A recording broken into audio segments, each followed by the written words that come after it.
la première fois que je t'ai vu, quand tu m'as pris sous ton bras, tu m'as dit toi, je te lâcherai plus. Nous, c'est la Nomade Family. Donc moi, c'est Noémie, Rodolphe, et on est parti avec les 3 enfants, Louise, Maxime et Baptiste, et Gucci le chien. On est parti en tour d'Europe en camping-car maintenant. Départ juillet 21 de France, on a rendu les clés de la maison et on est parti d'abord en 4x4, en Land Rover Defender. Et puis on a fait la France, l'Espagne, le Portugal. On est revenu en France un peu au mois de mai parce qu'il y avait une naissance de prévu et un mariage. Et là, on s'est aperçu quand même qu'on avait un petit peu froid, et même si on avait une vie minimaliste qui nous allait bien, c'était pas top, surtout avec les 3 enfants. Donc on a pris l'option camping-car, donc on a vendu le 4x4 et du confort. Donc on a vendu le 4x4 et puis on a acheté notre nouveau véhicule et puis on est heureux parce que pour nous c'est un 5 étoiles, on a des toilettes, de l'eau chaude, une douche, les enfants ont leur petite intimité. Donc là du coup alors, on a pris l'option de repartir vers l'Italie pour faire toute la côte avec la Slovénie, la Croatie, l'Albanie, Monténégro. Donc là nous sommes en Grèce et prochaine destination la Turquie.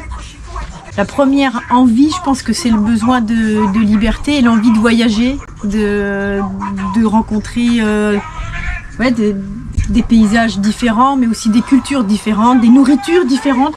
Donc je crois que c'était surtout un grand besoin de liberté et puis de voir plein de choses. De couper un peu cette routine, c'est-à-dire que on avait de la chance d'avoir un travail, une maison, mais on rentrait dans une routine où à long terme, c'est pas ce style de vie qu'on voulait. On voulait vivre autre chose entre nous.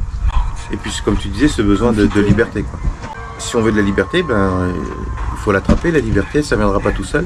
Si tu es dans un manège, et si tu veux un tour gratuit, il faut que tu te lèves et que tu ailles accrocher le pompon. Si tu restes assis comme ça et que tu attends, ça ne viendra pas. On s'est dit, si on veut partir, il n'y a qu'à partir. Puis c'est tout, puis tout laisser tomber. Donc ça commence à mûrir là-dessus. Et si on continue de rêver, en fait ça ne sera qu'un rêve et jamais une réalité. Donc en fait on s'est fixé une date, on s'est dit en fait à telle date, il faut qu'on soit plus là. En plus on voulait faire l'école à la maison. Donc là en France ils nous ont dit qu'a priori maintenant ce n'est plus possible.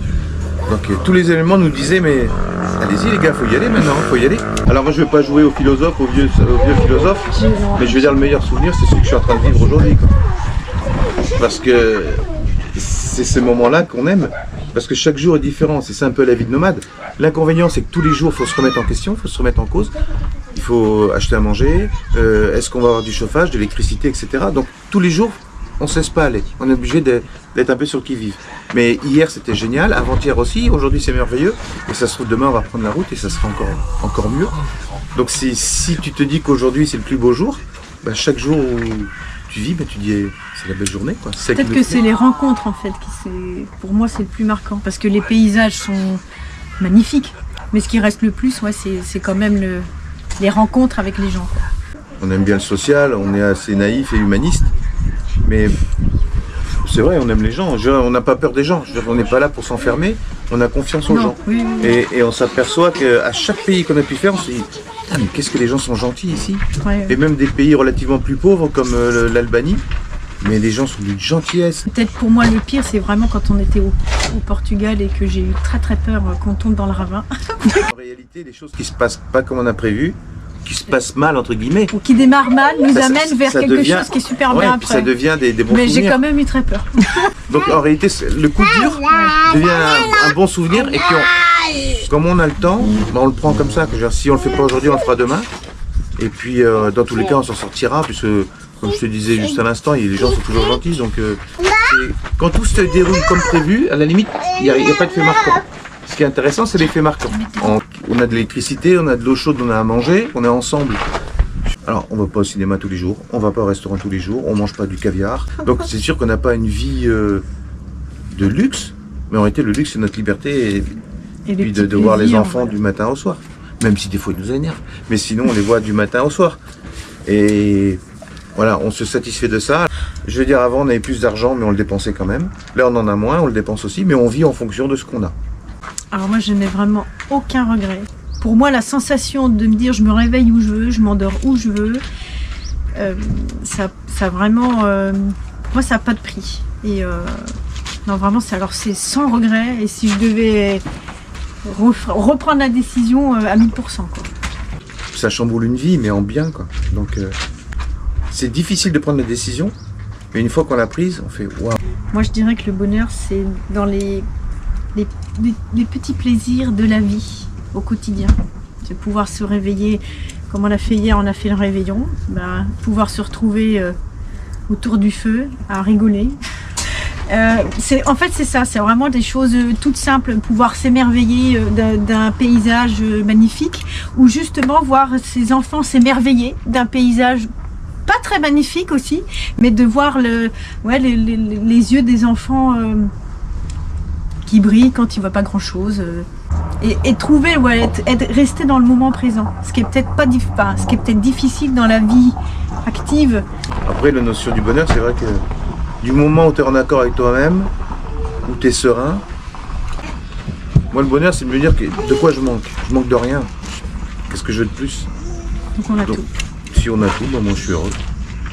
C'est pas plus difficile que d'être à la maison.